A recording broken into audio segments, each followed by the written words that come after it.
ਪਾਗਲ ਲੋਕੀ ਉਹਨੂੰ ਕਹਿੰਦੇ ਨੇ ਕਿ ਕਮਲਾ ਹੋ ਗਿਆ, ਵਾਲ ਖਿਲਾਰ ਕੇ ਕਮਲਿਆਂ ਵਾਂਗੂ ਪੈਸੇ ਖਰਚਦਾ ਫਿਰਦਾ ਸੜਕਾਂ ਦੇ ਉੱਤੇ, ਹੈ ਨਾ। ਘਰ ਫੂਕ ਤਮਾਸ਼ਾ ਦੇਖਣਾ ਤਾਂ ਹੁੰਦਾ ਹੀ ਆ, ਪਰ ਸਾਡੀ ਪਰਿਭਾਸ਼ਾ ਵਿੱਚ ਪਾਗਲ ਉਹਨੂੰ ਕਹਿੰਦੇ ਜਿਹੜਾ ਗੱਲ ਨੂੰ ਪਾ ਗਿਆ। ਸੋ ਮੈਂ ਉਹ ਪਾਗਲ ਹਾਂ ਜਿਹਨੇ ਇਹ ਸਾਰੀਆਂ ਚੀਜ਼ਾਂ ਨੂੰ ਬਹੁਤ ਬਰੀਕੀ ਨਾਲ ਨੇੜੇ ਹੋ ਕੇ ਵੇਖਿਆ ਅਤੇ ਇਹਨਾਂ ਨੂੰ ਆਉਣ ਵਾਲੀ ਪੀੜ੍ਹੀ ਲਈ ਸੰਜੋ ਕੇ ਰੱਖਿਆ। ਇਹ ਇੱਕ ਐਸਾ ਨਸ਼ਾ ਹੈ ਜਿਸ ਨੂੰ ਹਰ ਕੋਈ ਲਾਈਕ ਕਰਦਾ ਹੈ। ਸੋ ਬਜਾਏ ਕਿ ਤੁਸੀਂ ਦੂਸਰੇ ਨਸ਼ੇ ਕਰੋ, ਉਹਦੇ ਨਾਲੋਂ ਤੁਸੀਂ ਆਪਣੀ ਵਿਰਾਸਤ ਨੂੰ ਸੰਭਾਲੋ।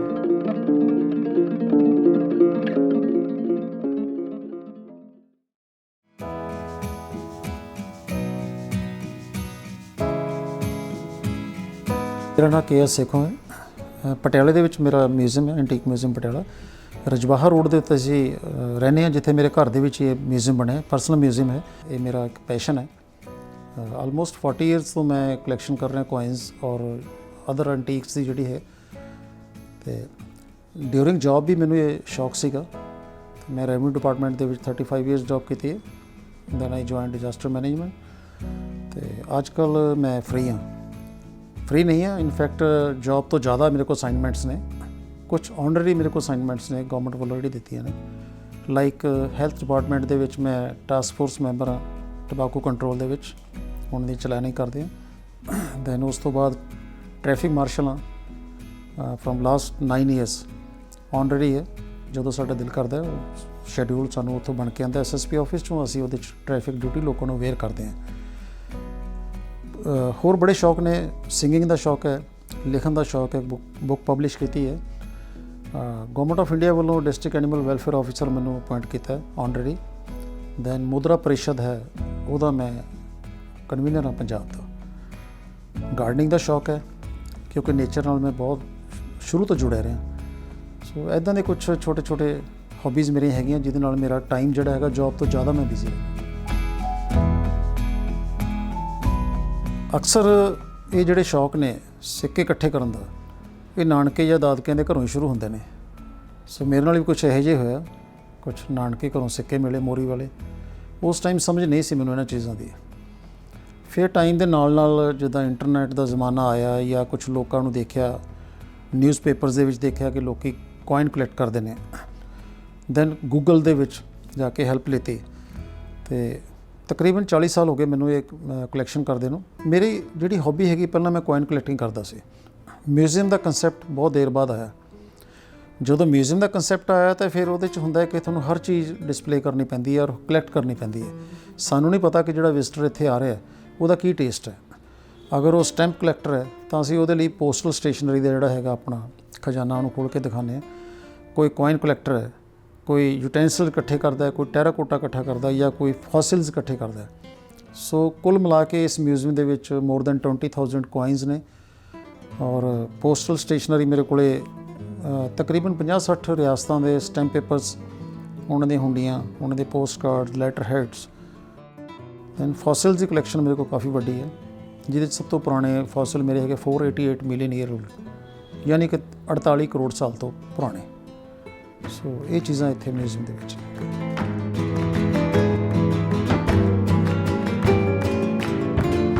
ਦੇਖੋ, ਇਹ ਸ਼ੌਕ ਮੇਰਾ ਜਨੂੰਨ ਕਦੋਂ ਬਣ ਗਿਆ ਮੈਨੂੰ ਵੀ ਨਹੀਂ ਪਤਾ, ਕਿਉਂਕਿ ਸੀਮਤ ਸਾਧਨ ਸੀਗੇ।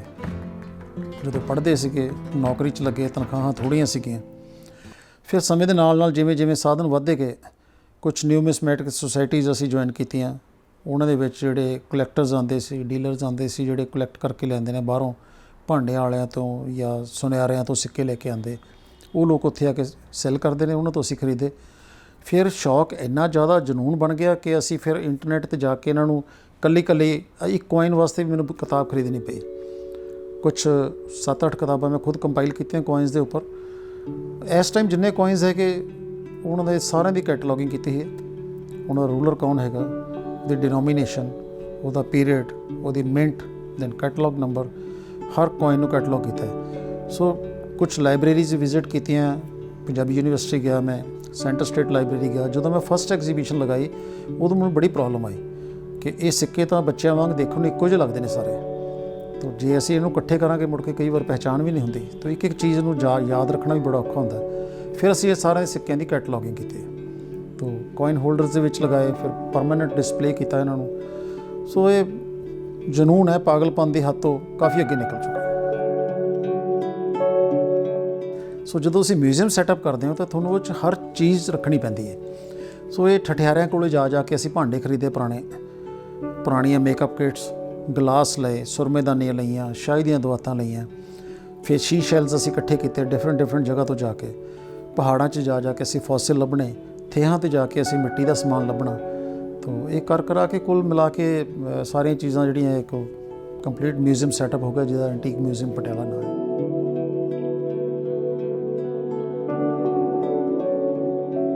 ਸ਼ੌਕ ਜਿਹੜਾ ਹੈ ਉਹ ਸਿੱਕਿਆਂ ਤੋਂ ਸ਼ੁਰੂ ਹੋਇਆ ਸੀ। ਇਸ ਮਿਊਜ਼ੀਅਮ ਦੇ ਵਿੱਚ ਸਿੱਕੇ ਵੀ ਸਭ ਤੋਂ ਜ਼ਿਆਦਾ ਨੇ। ਮੁਗਲਸ ਮੇਰੇ ਕੋਲ ਬਾਬਰ ਤੋਂ ਲੈ ਕੇ ਅਕਬਰ ਸੈਕੰਡ ਤੱਕ ਕੰਪਲੀਟ ਕਲੈਕਸ਼ਨ ਹੈ। ਦੈਨ ਸੁਲਤਾਨਸ ਨੇ ਮੇਰੇ ਕੋਲ, ਦਿੱਲੀ ਸੁਲਤਾਨ ਨੇ, ਦੂਸਰੇ ਬੇਦਰ ਦੇ ਨੇ, ਗੁਜਰਾਤ ਦੇ ਨੇ, ਅਲੱਗ-ਅਲੱਗ ਥਾਂ ਦੇ ਸੁਲਤਾਨ ਨੇ। ਫਿਰ ਮੇਰੇ ਕੋਲ ਏਂਸ਼ੀਅੰਟ ਕੋਇਨਸ ਦੀ ਕਲੈਕਸ਼ਨ ਹੈ ਬਹੁਤ ਵੱਡੀ, 600 BC ਤੱਕ, ਯਾਨੀ 2600 ਸਾਲ ਪੁਰਾਣੇ ਸਿੱਕੇ। 55 ਦੇ ਕਰੀਬ ਉਹ ਰਿਆਸਤਾਂ ਨੇ ਜਿਹੜੀਆਂ ਹੁਣ ਖਤਮ ਹੋ ਚੁੱਕੀਆਂ ਨੇ, ਉਹਨਾਂ ਦੇ ਕੋਇਨਸ ਨੇ। ਫੋਰਨ ਕਰੰਸੀ ਇਕੱਠੀ ਕੀਤੀ ਮੈਂ, 200 ਤੋਂ ਜ਼ਿਆਦਾ ਮੁਲਕਾਂ ਦੇ ਨੋਟ ਤੇ ਕੋਇਨਸ ਇਕੱਠੇ ਕੀਤੇ। ਸੋ ਮੇਰਾ ਥੀਮ ਜਿਹੜਾ ਹੈਗਾ, ਤੁਸੀਂ ਇਸ ਮਿਊਜ਼ੀਅਮ 'ਚ ਐਂਟਰ ਕੀਤਾ ਤਾਂ ਇੱਕ ਡਿਸਪਲੇ ਮੈਂ ਇੱਥੇ ਕਰਕੇ ਰੱਖਿਆ ਜਿਹੜਾ ਕੋਇਨਸ ਦਾ ਹੈਗਾ। ਥੀਮ ਬੇਸਿਕ ਇਸ ਮਿਊਜ਼ੀਅਮ ਦਾ ਕੋਇਨਸ ਹੀ ਨੇ। ਹਰ ਚੀਜ਼ ਨੂੰ ਇਕੱਠੇ ਕਰਨ ਦੇ ਵਿੱਚ ਤੁਹਾਨੂੰ ਜਦੋਜਹਿਦ ਕਰਨੀ ਪੈਂਦੀ ਹੈ, ਈਜ਼ੀਲੀ ਅਵੇਲੇਬਲ ਨਹੀਂ ਹੈਗੀਆਂ, ਕਿਉਂਕਿ ਅੱਜ ਕੱਲ੍ਹ ਲੋਕਾਂ ਦੇ ਵਿੱਚ ਇਹ ਚੀਜ਼ਾਂ ਨੂੰ ਸੰਭਾਲਣ ਦਾ, ਕਲੈਕਟ ਕਰਨ ਦਾ ਰੁਝਾਨ ਹੋ ਗਿਆ ਅਤੇ ਲੋਕ ਅੱਜ ਕੱਲ੍ਹ ਸੈੱਲ ਨਹੀਂ ਕਰਦੇ। ਜਿੰਨੇ ਵੀ ਬਰਤਨ ਤੁਸੀਂ ਇੱਥੇ ਦੇਖ ਰਹੇ ਹੋ, ਇਹ ਕਾਫੀ ਸਾਲ ਪਹਿਲਾਂ ਦੇ ਖਰੀਦੇ ਹੋਏ ਨੇ। ਅੱਜ ਕੱਲ੍ਹ ਜਿਹੜੇ ਅਸੀਂ ਭਾਂਡੇ 100 ਰੁਪਏ, 125 ਰੁਪਏ ਕਿਲੋ ਖਰੀਦੇ ਆ, ਅੱਜ ਕੱਲ੍ਹ ਉਹ ਇੱਕ ਚੀਜ਼ ਜਿਹੜੀ ਕਿ ਗਲਾਸ ਵੀ 1000 ਰੁਪਏ ਦਾ ਲੋਕ ਵੇਚਦੇ ਨੇ। ਰਹੀ ਗੱਲ, ਸਭ ਤੋਂ ਜ਼ਿਆਦਾ ਮੈਨੂੰ ਐਫਰਟਸ ਕਿਹਦੇ ਲਈ ਕਰਨੇ ਪਏ? ਫੋਸਿਲਸ ਲਈ ਮੈਨੂੰ ਜਾਣਾ ਪਿਆ ਲਾਹੌਲ ਸਪੀਤੀ ਤੋਂ। ਉੱਥੇ ਵੈਲੀ ਹੈ, ਲਾਂਗਜ਼ਾ ਵੈਲੀ ਹੈ, ਜਿੱਥੇ ਫੋਸਿਲਸ ਪਹਾੜਾਂ ਦੇ ਵਿੱਚ ਪਏ ਨੇ। ਅਤੇ ਕਿਉਂਕਿ ਇਹ ਚੀਜ਼ਾਂ ਜਿਹੜੀਆਂ ਹੈਗੀਆਂ, ਅਸੀਂ ਸਭ ਤੋਂ ਵੱਡੀ ਗੱਲ ਹੈ ਕਿ ਇਹਨਾਂ ਨੂੰ ਸੈੱਲ ਨਹੀਂ ਕਰਦੇ। ਇਸ ਮਿਊਜ਼ੀਅਮ ਦਾ ਪਰਪਸ ਜਿਹੜਾ ਹੈਗਾ ਉਹ ਹੈਰੀਟੇਜ ਨੂੰ ਸੰਭਾਲਣਾ ਹੈ। ਮੇਰੇ ਮਿਊਜ਼ੀਅਮ ਦੀ ਇੱਕ ਟੈਗ ਲਾਈਨ ਹੈ, preserving heritage for next generation. So education purpose ਲਈ ਇਹ ਗਰੁੱਪ ਟੂਰਸ ਆਰਗੇਨਾਈਜ਼ ਕਰਦੇ ਹਾਂ ਅਸੀਂ ਇੱਥੇ ਬੱਚਿਆਂ ਦੇ, 20-20, 25-25 ਬੱਚਿਆਂ ਦੇ। ਉਸ ਤੋਂ ਇਲਾਵਾ ਬੜੇ ਮਜ਼ੇ ਦੀ ਗੱਲ ਹੈ ਕਿ ਇੱਕ ਇੰਟਰਨੈਸ਼ਨਲ ਮਿਊਜ਼ੀਅਮ ਡੇ ਅਸੀਂ ਇੱਥੇ ਸੈਲੀਬ੍ਰੇਟ ਕੀਤਾ ਸੀ। ਸੋ ਉਹਦੀ ਪਿਕਚਰ ਜਿਹੜੀ ਹੈ international council of museum Paris ਦੇ ਵਿੱਚ ਹੈ। ਉਹਨਾਂ ਨੇ ਗੂਗਲ ਤੋਂ ਲੈ ਕੇ ਅਤੇ ਸਾਡੇ ਪਰਮਿਸ਼ਨ ਲੈ ਕੇ ਉਹਨੇ ਆਪਣੀ 2019 ਦੀ ਰਿਪੋਰਟ ਦੇ ਵਿੱਚ ਪਬਲਿਸ਼ ਕੀਤੀ। ਪੂਰੇ ਇੰਡੀਆ ਦੇ ਵਿੱਚੋਂ ਐਂਟੀਕ ਮਿਊਜ਼ੀਅਮ ਪਟਿਆਲਾ, ਜਿਹੜਾ ਕਿ ਪਰਸਨਲ ਮਿਊਜ਼ੀਅਮ ਹੈ, ਜਿੱਥੇ ਕੋਈ ਟਿਕਟ ਨਹੀਂ ਹੈ, ਜਿੱਥੇ ਕੋਈ ਰਿਸਟ੍ਰਿਕਸ਼ਨ ਨਹੀਂ ਹੈ, ਕੋਈ ਵੀ ਬੰਦਾ ਆ ਸਕਦਾ, ਫੋਟੋਗ੍ਰਾਫੀ ਕਰੋ, ਚੀਜ਼ਾਂ ਦੇਖੋ, ਆਪਣੇ ਹੱਥ ਫੜ ਕੇ ਦੇਖੋ, ਕੋਈ ਪਾਬੰਦੀ ਨਹੀਂ ਹੈ। ਇਸ ਮਿਊਜ਼ੀਅਮ ਦੀ ਫੋਟੋ ਪੈਰਿਸ ਦੀ ਕੌਂਸਲ ਦੇ ਵਿੱਚ ਆਪਣੀ, ਮੇਰੇ ਲਈ ਬੜੇ ਮਾਣ ਵਾਲੀ ਗੱਲ ਹੈ। ਨੈਕਸਟ ਈਅਰ ਹੈਰੀਟੇਜ ਵਾਕ ਜਿਹੜੀ ਯੂਨੈਸਕੋ ਨੇ ਆਰਗੇਨਾਈਜ਼ ਕੀਤੀ ਸੀ 2020 ਦੇ ਵਿੱਚ, ਫਰਵਰੀ 'ਚ, ਉਹਦੀ ਵੀ ਜਿਹੜੀ ਰਿਪੋਰਟ ਹੈ 2020 ਦੀ, ਉਹਦੇ 'ਚ ਇਸ ਮਿਊਜ਼ੀਅਮ ਦੀ ਨਾਰਥ ਜ਼ੋਨ ਦੀਆਂ 38 ਐਕਟੀਵਿਟੀਜ਼ ਹੋਈਆਂ ਸੀ, ਜਿਨ੍ਹਾਂ ਦੇ ਵਿੱਚੋਂ ਉਹਨਾਂ ਨੇ 6 ਫੋਟੋਆਂ ਪ੍ਰਿੰਟ ਕੀਤੀਆਂ ਸੀ। ਪਹਿਲੀ ਫੋਟੋ ਜਿਹੜੀ ਸੀ ਐਂਟੀਕ ਮਿਊਜ਼ੀਅਮ ਪਟਿਆਲਾ ਦੀ ਸੀ। ਔਰ ਮੇਰੇ ਲਈ ਬੜੇ ਮਾਣ ਵਾਲੀ ਗੱਲ ਹੈ ਕਿ ਪਟਿਆਲੇ ਦੇ ਵਿੱਚ 2 ਸਰਕਾਰੀ ਮਿਊਜ਼ੀਅਮ ਹੋਣ ਦੇ ਬਾਵਜੂਦ ਇਸ ਮਿਊਜ਼ੀਅਮ ਦੀ ਰੇਟਿੰਗ ਜਿਹੜੀ ਹੈ 4.8 ਹੈ ਆਊਟ ਆਫ 5, ਜੋ ਕਿ ਸ਼ੀਸ਼ ਮਹਿਲ ਔਰ ਕਿਲ੍ਹਾ ਮੁਬਾਰਕ ਤੋਂ ਬਹੁਤ ਜ਼ਿਆਦਾ ਹੈ।